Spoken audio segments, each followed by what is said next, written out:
Welcome, everyone.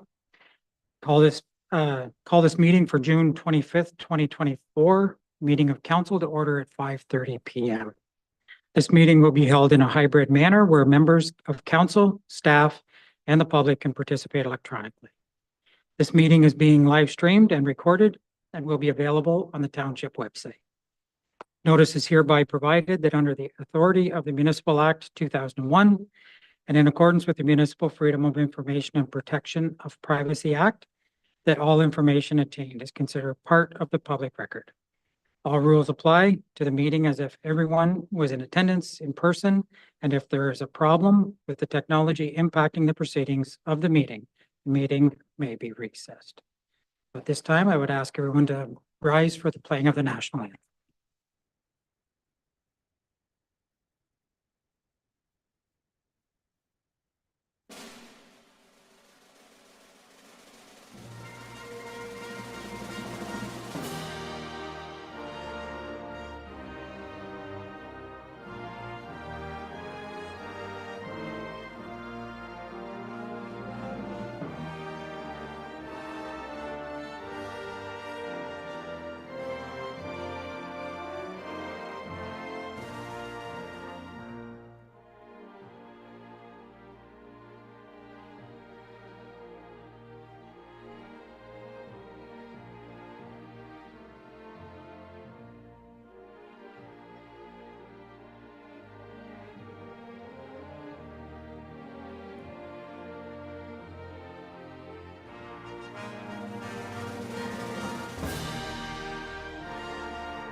We acknowledge that we are being hosted on the ancestral lands of the Haudenosaunee, Mississauga, and Omama people. We acknowledge and welcome the presence of all Indigenous peoples, including the Métis, Inuit, and other First Nations from across this vast land, who also make this place home. The lands we are on today are recognized in the Truro Wampum, Dish with One Spoon Treaty, Treaty 27, and the Crawford Purchase. At this time, we have confirmation of the agenda. Council, Deputy Mayor. I move that the agenda of the June 25th, 2024 meeting of council be confirmed as circulated. So moved, seconded by Councillor Ennis. All in favor? Motion is passed. Are there any declarations of pecuniary interest or the general nature thereof for open session this evening? None. Next is a motion to move into closed session. Deputy Mayor. I move that council now move into closed session to consider advice subject to solicitor-client privilege relating to ferry operations and a position, plan, procedure, criteria, or instruction to be applied for contract negotiations relating to solid waste collection pursuant to section 239(2)(f) and (k) of the Municipal Act. So moved, seconded by Councillor Broderick. All in favor, raise a hand. Motion is passed. We'll go into closed.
Welcome, everyone.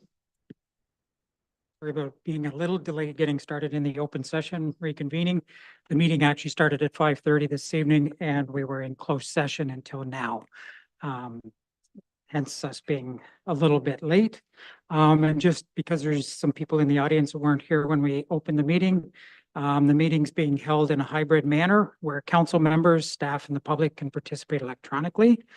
The meeting's being live streamed and recorded and will be available on the township website. And notice is hereby provided that under the authority of the Municipal Act 2001 and in accordance with Municipal Freedom of Information and Protection of Privacy Act, all information obtained is considered part of the public record. And I will note that we do have one council member, Councillor Budrick, signing in virtually this evening, was unable to be here, so is taking part virtually. And as mentioned, will be participating fully. And moving down to Rise and Report.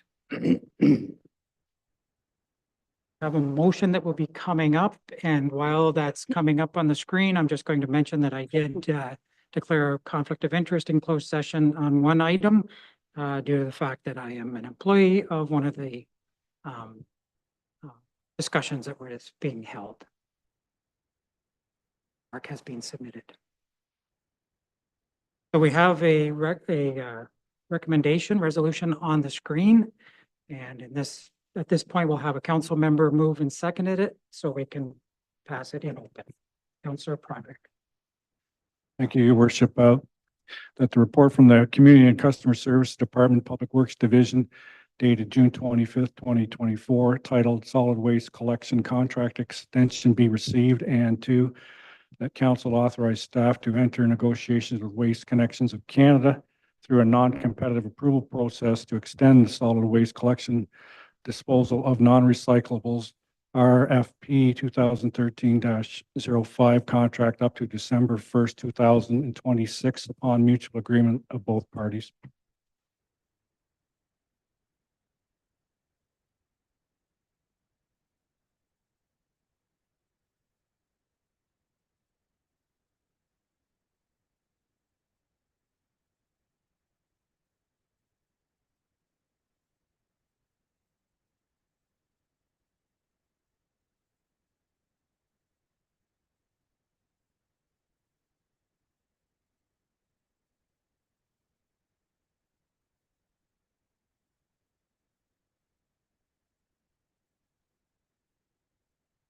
Through you, Mr. Mayor, to council, we don't have any new staff present at the council meeting, so I think we could skip this one.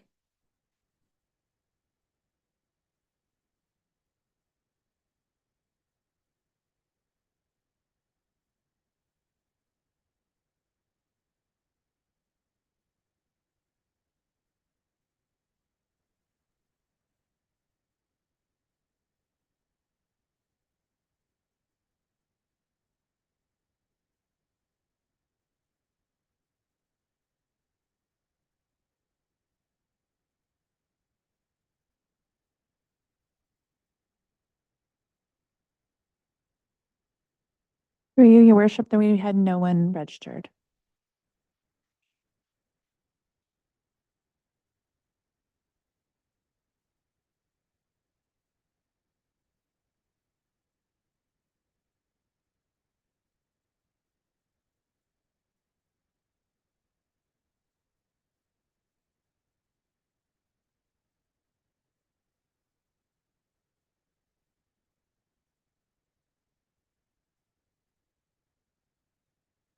There is no one in the virtual audience.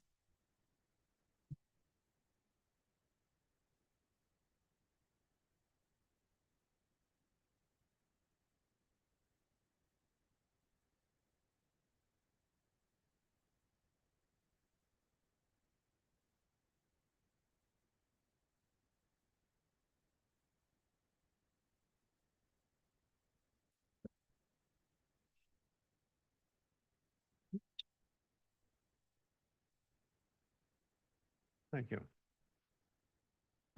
Okay, good evening. For those who don't know me, my name is Dale Gowan. I'm a member of the Board of Directors of the Amherst Island Agricultural Society and a member of our project committee.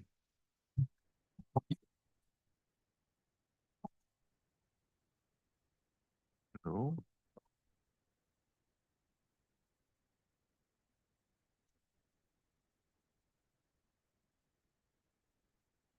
So, just a little bit of background first, and for several decades, the Amherst Island Agricultural Society was in a state of dormancy. And during that time, the 6+ acres of the fairground property adjacent to Centennial Park was not available for use by the community for a variety of reasons. In 2018, a small group of islanders took steps to restore the society to active status. And we started with about 30 members at the end of 2018, and it's increased to about 140 members at the end of last year.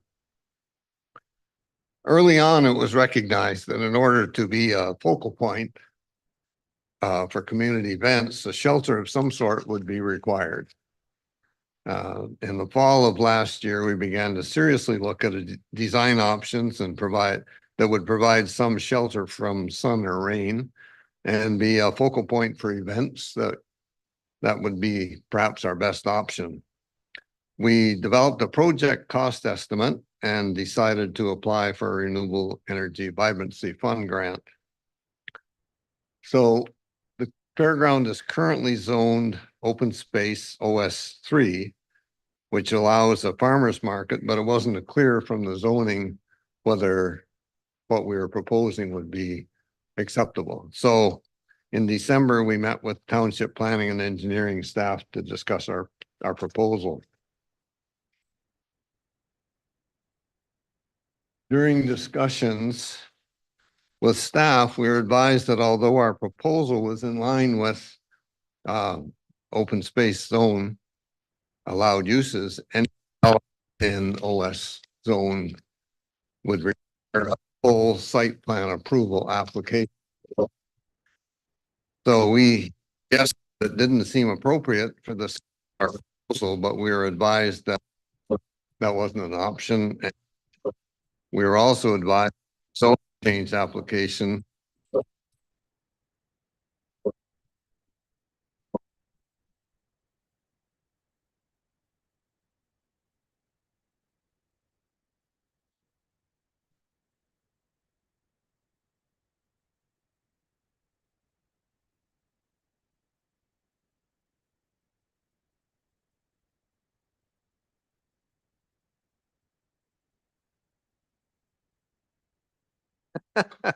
Okay. That's fine. Okay. Yeah, so at the time we were, basically we're told that that's the way the zoning is. You'll have an option. The process, they said that staff said, okay, we understand, but we'll adjust the scope of the studies that are required to be sort of consistent with what you're trying to do. And we asked what the typical time frame was for site plan approval, and the answer was, well, 4 to 6 months. So we thought, okay. We got our grant request in the end of January, 1 month maybe for approval, maybe 4 months if we work properly. So middle of summer, we should be able to start construction. Anyway, so as you can see from the chart, our grant was approved close to the end of March, which we're very appreciative of that. We immediately started contracting with various study groups and engineering groups to do the necessary items. So in addition to the site plan engineering studies, we also were advised that an archaeological study was required, and our building plans had to be stamped by an architect and a civil engineer. So because of these extra studies and things, we had included over $25,000 for site plan approval for the studies and so forth, that we probably wouldn't have required otherwise. Just after the middle of June, so a number of these studies have been completed already, and the rest should be finished the end of this week or early next week. So a week or so ago, we contacted planning to discuss how we might expedite things and how long it might take. We're anxious to get started. And we were advised, well, 4 to 6 months, because it's 4 to 6 months after the application is presented, not 4 to 6 months from the time you start working typically. So we perhaps were naive in our original assumption. But the problem then is, if we get our site plan approval application in early in July, chances are we won't get approval until November, December. Means we probably can't start construction this year. And we're in danger of losing some of our corporate grants that we were hoping would help defray costs. So if we were following the normal building permit application approval timeframes, we could be finished the whole project by the end of the year. So,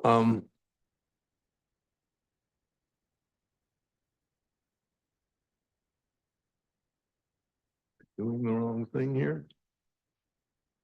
Oh, there we go. So just again, the official plan update for 2022 defines the reason for site plan control and for certain types of development such as commercial or industrial. The site plan control bylaw includes open space zone and within the list of zones that automatically require site plan approval. So the question then is our situation consistent with the intentions of the official plan regarding site plan of control? Our proposal isn't commercial or industrial, and the scope is well below typically what would happen in any of those situations. So I guess the question to council, does council feel that this is an appropriate application of site plan control, and or are we just victims?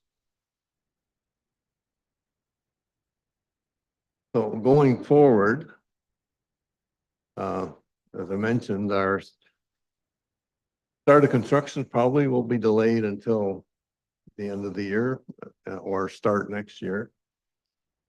We're concerned that our contractor costs will likely increase and that our corporate donations offered for 2024 may expire at the end of the year if we can't take advantage of them. So the reason we're here is there any way you can help us? Thank you. Council, any questions for the delegation? Councilor Broderick? Thank you, Worship. And through you, just a question in general, the corporate funding that may expire, how much of that is as a percentage of your overall budget would that be if it did? Well, the cost estimate of our project was 216,000, close to 220,000. The application from the vibrancy grant, which we were provided, was 202,894 or something like that. So the balance of that was going to be through some of the corporate donations. So it was somewhere between $20,000 and $30,000 in that amount. And they were based on this year's budget. So that's the situation we're in. I could make a suggestion or a request, but if you have a suggestion, happy to hear it. Well, what I was planning on doing was if there's any questions or anything, then we'll ask and get answers for them. And then I was going to ask planning staff to come up and just give us, if they had any information to be able to provide as well to help council make a decision. Okay. So are there any other questions at this time from council? And sorry, Councillor Budrick, if I miss you during the meeting, speak out because sometimes I'm swinging my head from left to right and I don't see the screen as well. I'm also not on the greatest Wi-Fi and not hearing everything anyway at times. Okay. So with that, there is a sorry, Councillor Parks. Thank you through the mayor, to the delegation. Just wondering, have you spoke to your corporate sponsors yet to see if there is a high risk that you will lose that support from them? Have you spoke to the corporate sponsors to see if there is a high risk that you will lose their sponsorship?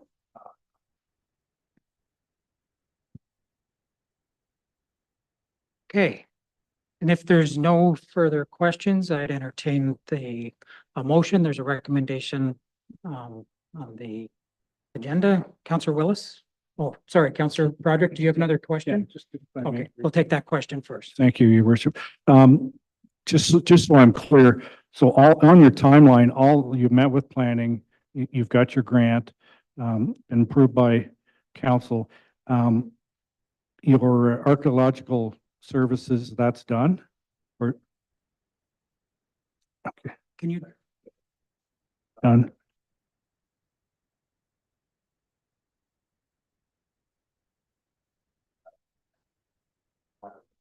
Oh, sorry. He's satisfied that it meets the requirements. The traffic study and the stormwater management study or briefs, we should have this week, and the site plan drawing from the site plan engineer should be available late this week or early next week.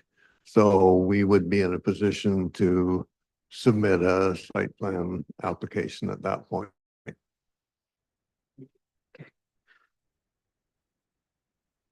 you're just looking at the time frame for the review. Well, that, and I guess that maybe I could ask a question, and this was suggested by a member of the board of directors who also happened to be a CAO of another district.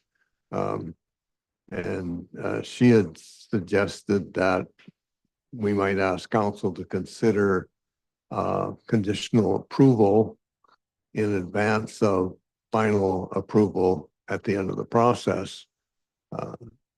Essentially, if the studies meet the requirements of planning and engineering group, that we be given, say, conditional approval that would allow us to start, maybe do the concrete slab, the engineered slab, and get that done and in place this summer, while the application is going through the review process and so forth.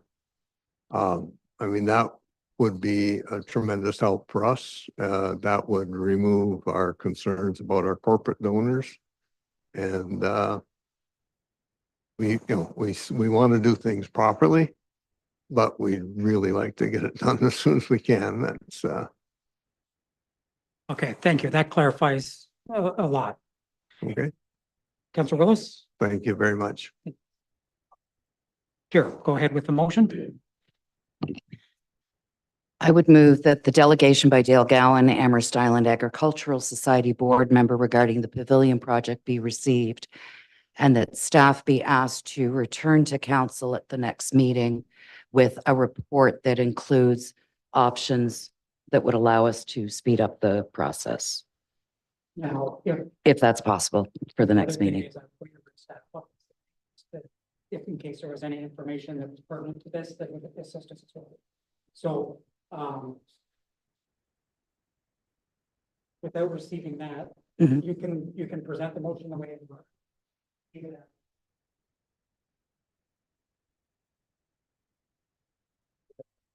I'll leave it at received.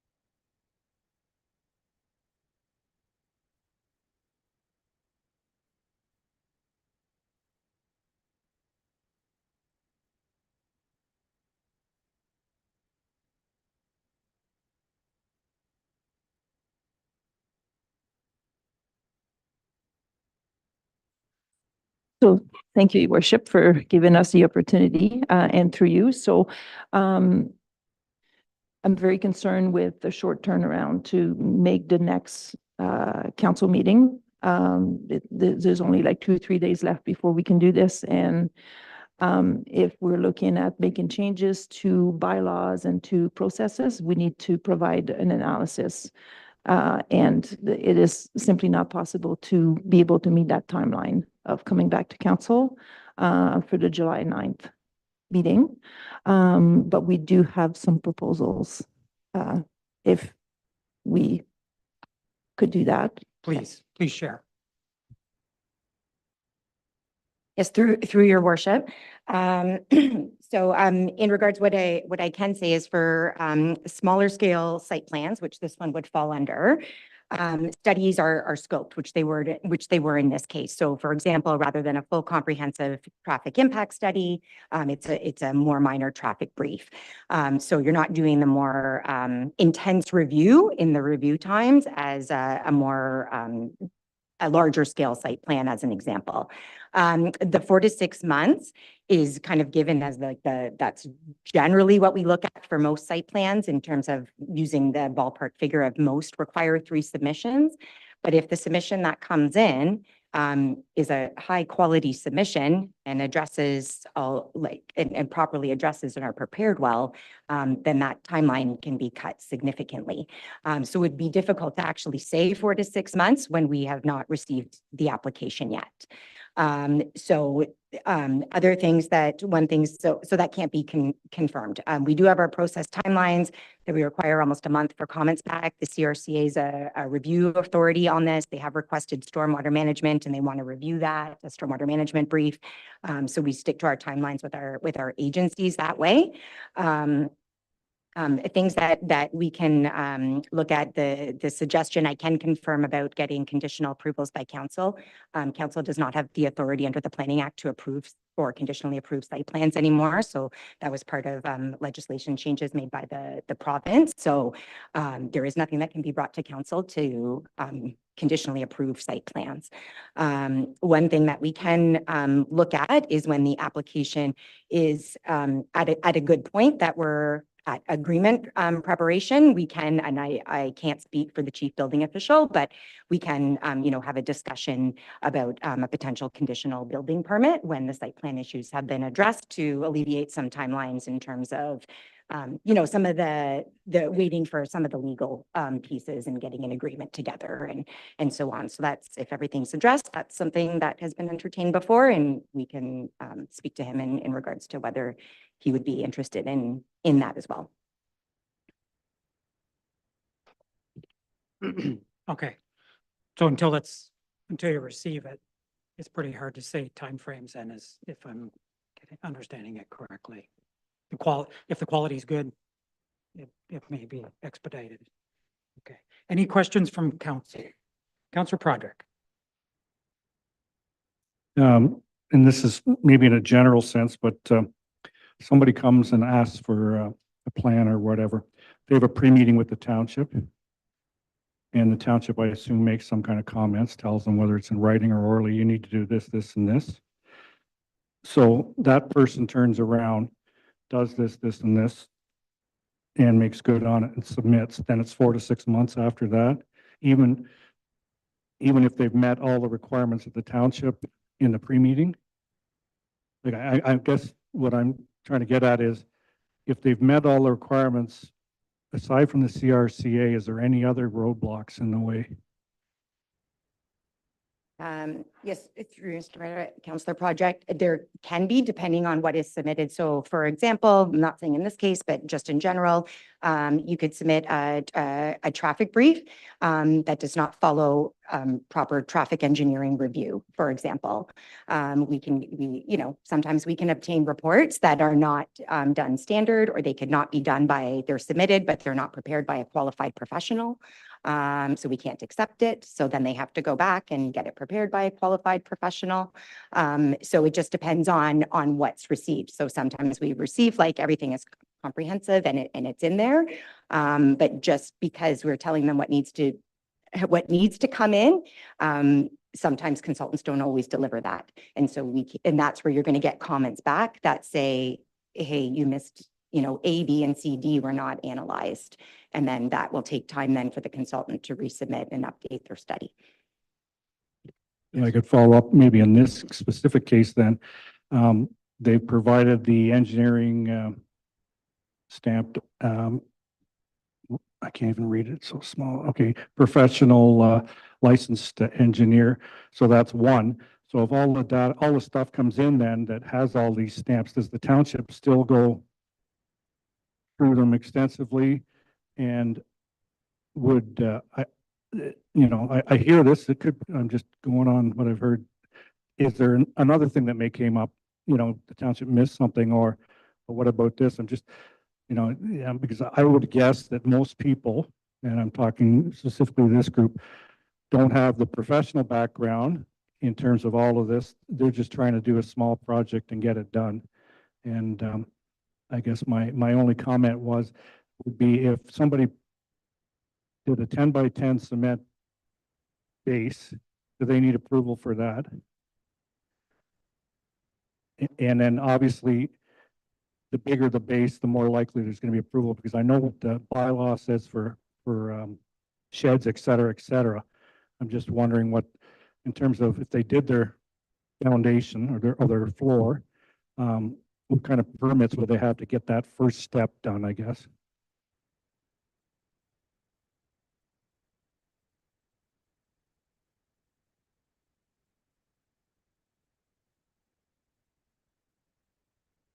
Yes, so during the pre-consultation process, we do prepare a letter that clearly explains what is needed to have a complete fulsome submission. And that's why we require qualified professionals to, prepare these studies and prepare the plans. So, and because they are people that are familiar with the process and do work on these on a regular basis. So generally, if you're a qualified civil engineer in stormwater management, the expectation is that you should be able to prepare a qualified stormwater management plan.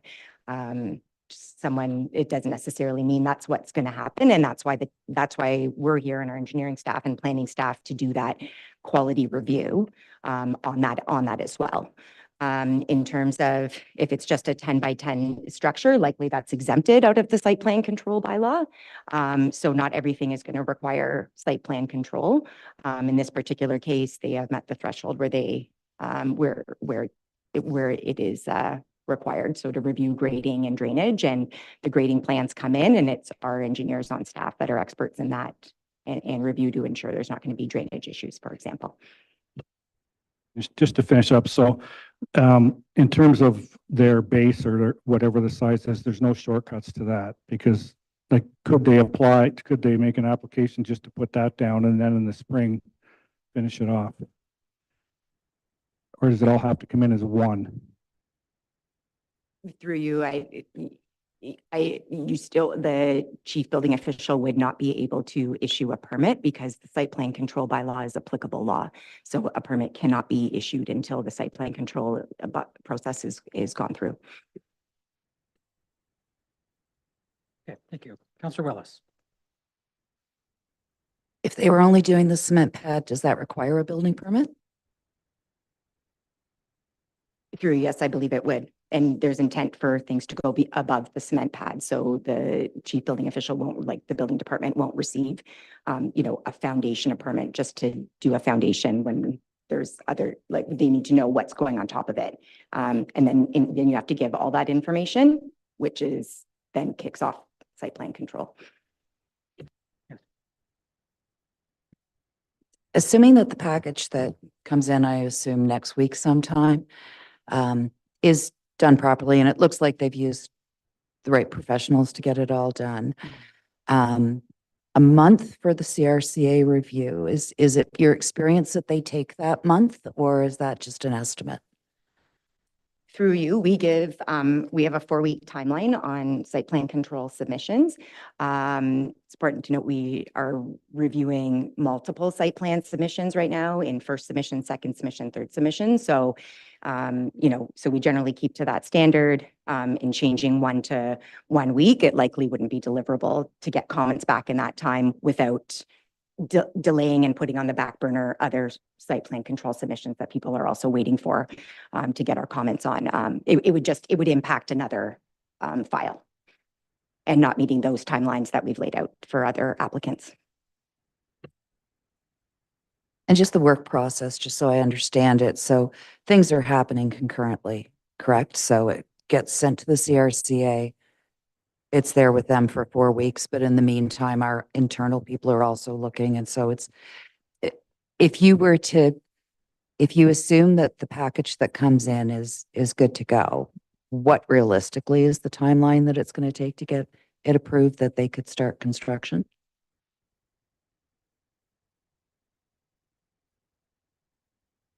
Through you, it's your worship.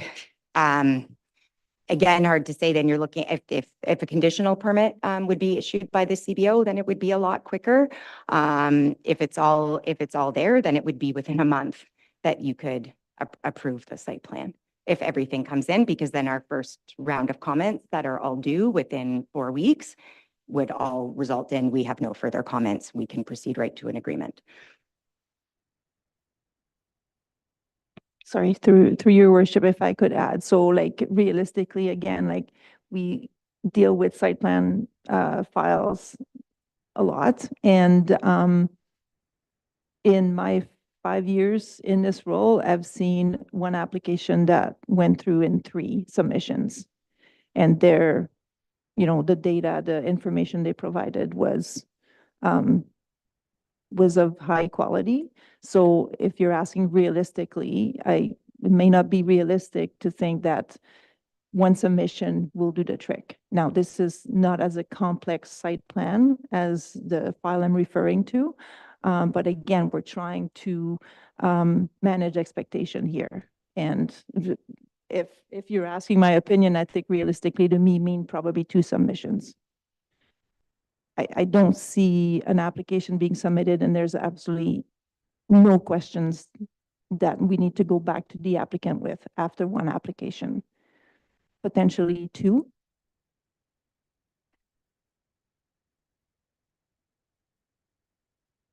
When people submit and there is something, how quickly will they find out that there's something within the site plan application that needs to be corrected or changed? Like, would it be immediately? Would it be 3 months from now that they find out that they have to resubmit? Yes, through your worship, it would be in the first submission, it would be 4 weeks that you would get a letter back explaining anything that needs to be corrected. Granted, one thing that we always do and that we would do in this concern as we start going through it, if there's a big flag, like if there's something that was significantly missed and it's not, just minor changes and so on, then we will reach out to the applicant and give them a heads up that, hey, like this is a major zoning consideration that was overlooked and the building can't be located here. So here's, so that they can start working on something that's really significant. And if we know that, we don't wait 4 weeks to give them a heads up.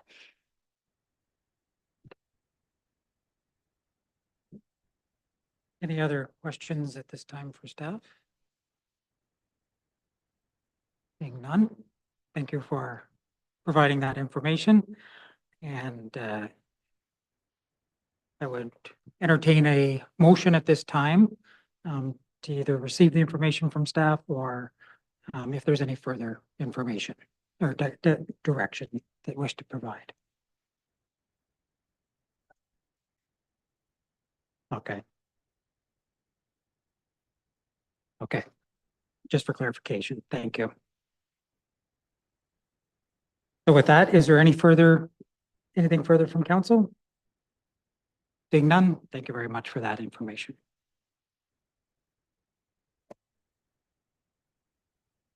With that, we move to items for consideration. City of Kingston funding agreement for aquatic center. We have, thank you very much. You can leave if you wish or stay and enjoy.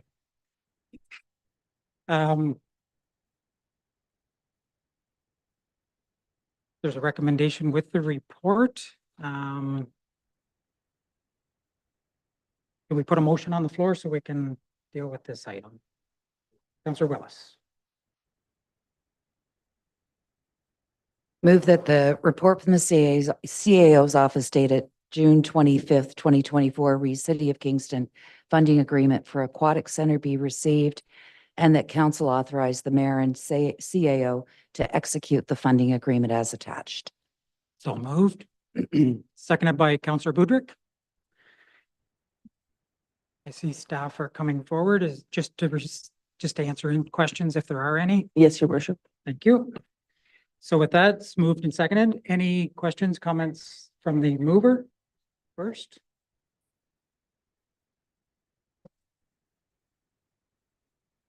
Nothing? Questions?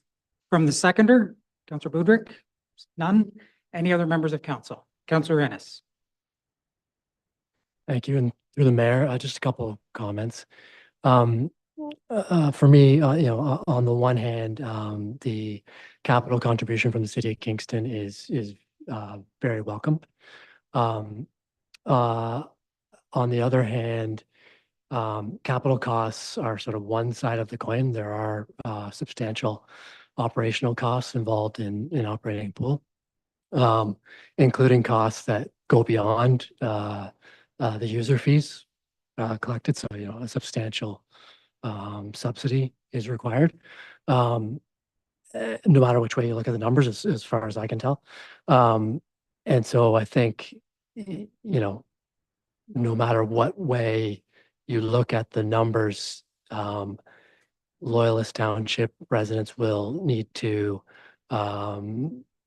subsidize the operational costs in some form to some level. Yet the city of Kingston wants to be put on the same footing as Loyalist residents in terms of user fees and access. So I have difficulty with that, having Loyalist taxpayers and residents shoulder more of the cost, but be put on the same footing as the city of Kingston. So, for those reasons, I have some difficulty with the agreement as drafted. Okay, thank you. Any other, Councillor Parks? Thank you, your worship. I too share the same concerns that Councillor Ennis does. I supported this originally with the agreement with the City of Kingston for the capital funding. I struggle with the fact that they don't want to pay any of the operational costs over the next 20 years.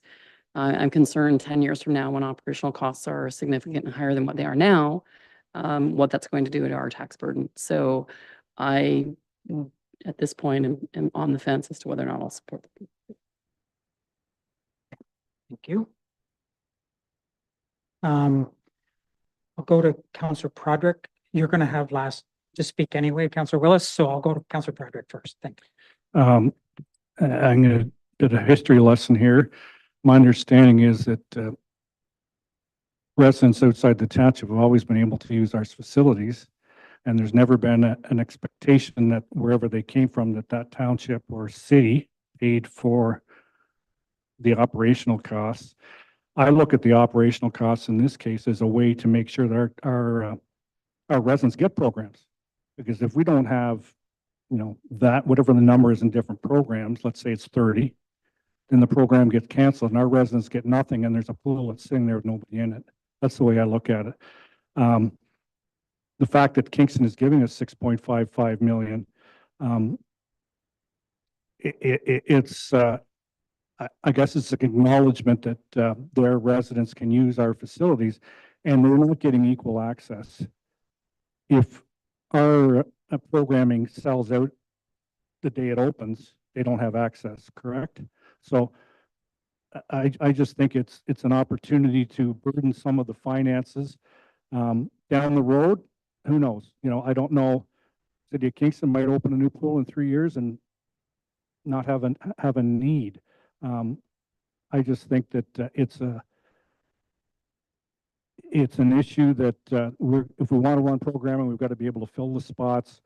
And traditionally, and I think the Recreation Department may support me on this, that often programs have had to be canceled because of lack of participants. And it's just another way. It's not like they're getting it for free. They are still paying a user fee and so on. And we certainly don't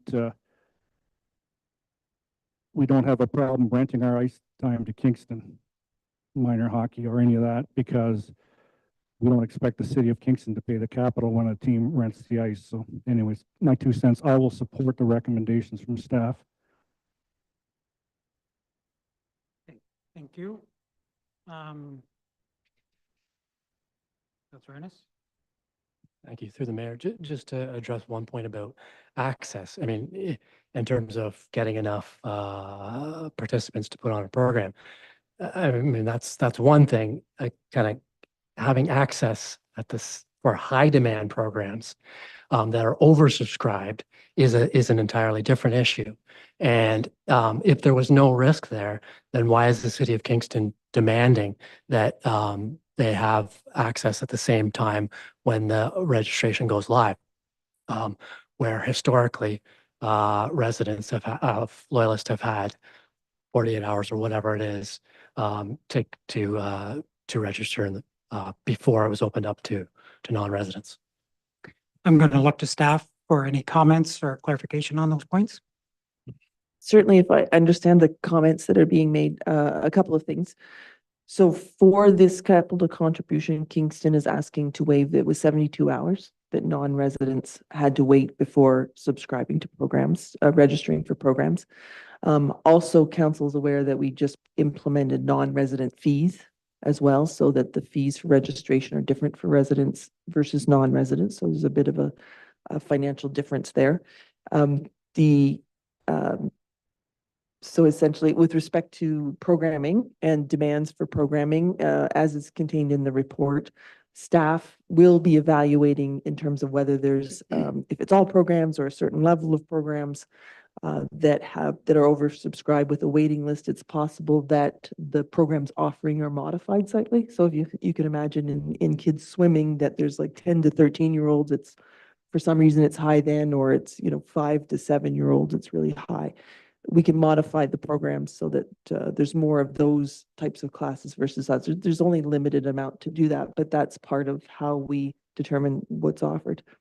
With respect to Kingston and operating agreements, the amount of money that council is missing out on by agreeing to this capital contribution is essentially, if they hadn't been allowed, if they're not allowed this to be able to register as of day one, the first 72 hours would have been our residents registering, and council would not have seen any extra money. So in that case, by allowing this, you're not losing out on anything, I guess is what I'm saying. And again, the difference with Kingston registering, so if they're allowed to register and they don't have to pay the non-resident fee, the delta really by allowing this is the difference in the registration fee, which is, I don't know off the top of my head, but say it's $20 per class that they have to pay extra. You will not be getting that $20. Again, it does not amount to a significant amount with respect to their use of the services. So if council doesn't agree to this, I guess we're not going to see a big difference in the amount of revenue that we would see by having this agreement. As with subsidizing programs, it's sort of known that most recreational programs are highly subsidized from municipalities, and we would want to analyze sort of the level of subsidy for all of our programs. I don't think it's any different for the pool versus other recreational programs here. I think staff, are aware that amounts it has historically been for a long time, 25%. I don't think staff are anticipating that Kingston's going to take 100% of program spaces from the get-go. The agreement does allow us to discuss, and Kingston did acknowledge that we would be talking about participation rates from the city. They've also received an aquatic program, and they're proceeding to work on a pool for Kingston as well, which is quite a number of years away. But however, they are looking at providing additional recreational spaces. I would also like to say that currently Loyalist residents do not pay a premium to register in Kingston. There's no non-resident fee for our residents who are going to Kingston to register as well. The reason, asking for this, I think there was some comment about, why do they need this? Because they know they're going to be oversubscribing our programs. I believe it was just something we can provide as consideration for $6.5 million. Thank you. So look to the rest of council. Is there a question for clarification? Yes. I just want to be 100% clear on this. Whatever happens with this recommendation, does it have any effect on the $6.55 million?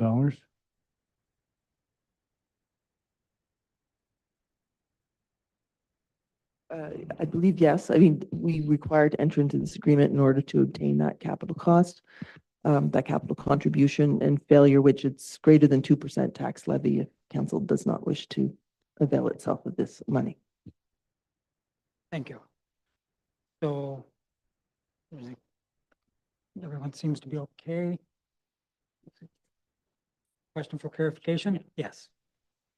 Thank you through the mayor, just to the CAO, and this is probably outside of what can be answered tonight, but you had mentioned the 2% for the levy for the tax portion. I guess my concern would be in regards to, and I don't know how to phrase this as a question, moving forward with the operational cost, that would probably end up being more than a 2% increase over 20 years in the operational costs. Would that be correct? If we fully fund it, if Loyalist Township fully funds the operational costs.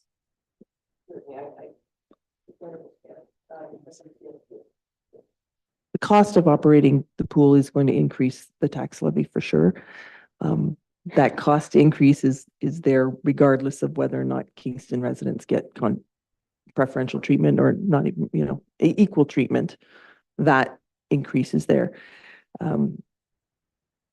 Staff, I think there's probably a very wide range of the subsidy for recreational amenities, and staff certainly at this point, the numbers that are proposed are best guesses at best, based on, I believe, experience of staff in running similar type facilities.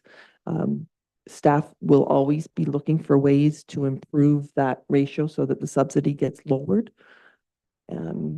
But again, operating a pool will always require a significant subsidy from the tax levy. Ideally, we can lower it by accepting this capital contribution. Thank you. So before going back to the mover, I'm just going to make a comment on my position on this. I guess I look at it that the fees that we charge are the way that we offset our operating costs, and we do look at fees regularly. So as operating costs fluctuate or increase, which let's face it, normally that's the direction it goes. The fees are looked at and changed as required through the bylaws that we have. So I see that as the more participants we have, the more fees that are coming in, and the better case financially for the township. And I guess going back to the validation report, the numbers we're talking about have already been using the pool with no capital input in the past. We're basically, we may see a slight increase with that 72 hours. I don't think it's going to be a huge increase. But the capital influx will make a big difference for our residents, while the use will probably be in the similar ratio. And even if it is increased a little bit, we do have a larger pool and we can accommodate more participants. And I guess for me, I'm looking at, I want all those programs utilized. The only way that the programs stay active, as was mentioned before, is if we have enough participants signing up to them to be able to keep them active and keep them going in the township. And so that's a benefit to me. Potentially, some of the additional users may be putting it over the tipping point to be able to fully utilize the pool and hold all the programs. So, and in the past, I believe it was in the validation report. It may have been in a report outside of the validation. I remember there was a ratio of how many were fully booked, how many programs and how many weren't. And there were a lot that were not full. So this is our opportunity to be able to fill those. So that's my 2 cents. So I will be supporting the motion. Back to the mover. Thank you. I think that most everything has been said. I will be supporting the motion because council already approved the 6.55 million, and it was part of the discussion when we approved the pool. And we're talking about, future costs, but we have an immediate hit to Loyalist Township taxpayers if we don't accept this capital contribution. So that's why I will be supporting it. Thank you. So with that, I'll call the question. All in favor, please raise a hand. Opposed? Motion is carried. Request to remove holding symbol for Bar Homes for 450 Taylor Kidd Boulevard.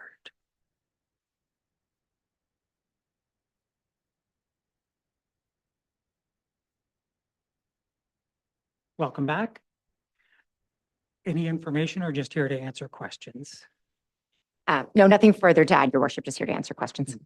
Thank you. Council, we have a recommendation before us. Would someone like to put it on the floor so we can address this? Councilor Broderick.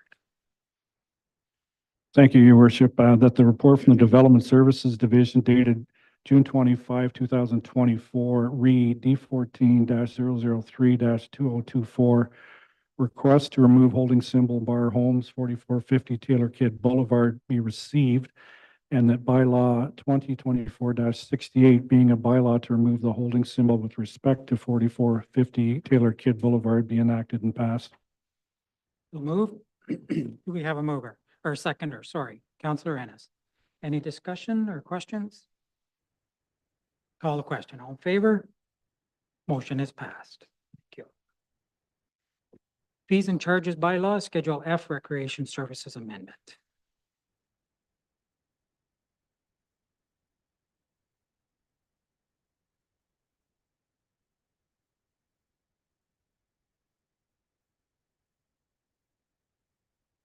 Welcome. Is there any additional information or just here to answer questions? Just questions, Your Worship. Thank you. So with that, again, council, we do have a recommendation. Would someone like to put a motion on the floor? Deputy Mayor?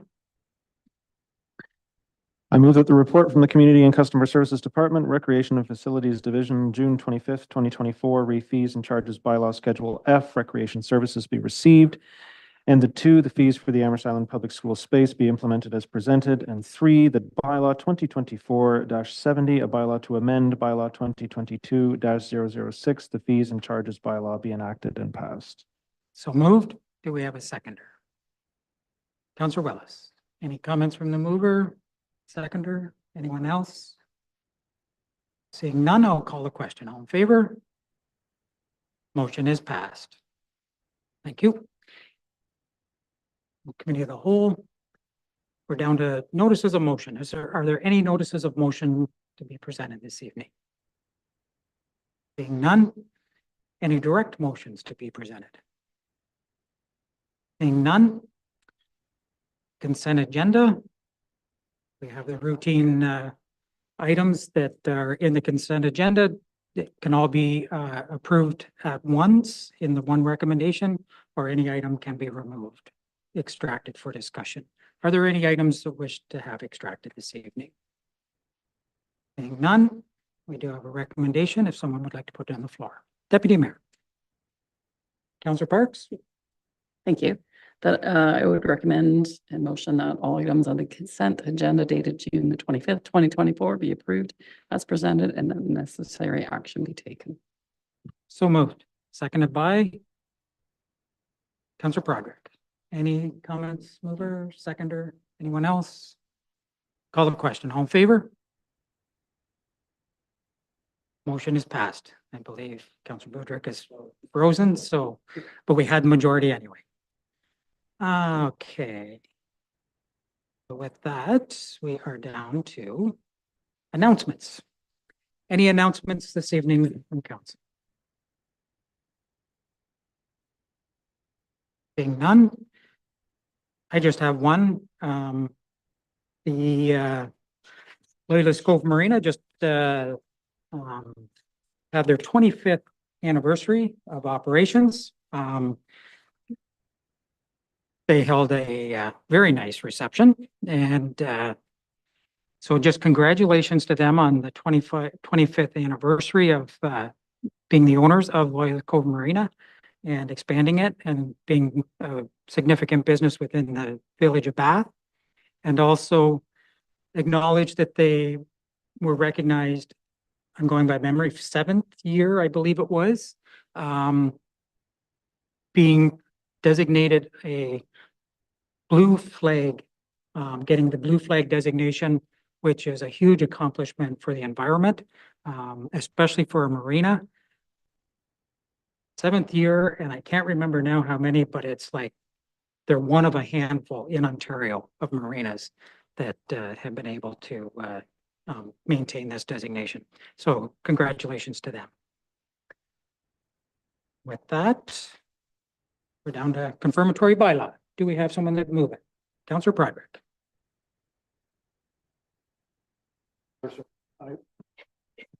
I would recommend that bylaw 2024-71 to confirm the proceedings of Council of Loyalist Township be enacted and passed, and that the mayor and clerk be authorized to sign and seal. So moved. Seconded by Deputy Mayor. All in favor? Motion is passed. Adjournment. We have a motion to adjourn. Councillor Willis. Move that the meeting now adjourn at 7:07 PM. So moved. Seconded by Councillor Ennis. All in favor, please raise a hand. Motion is passed. Thank you, everyone.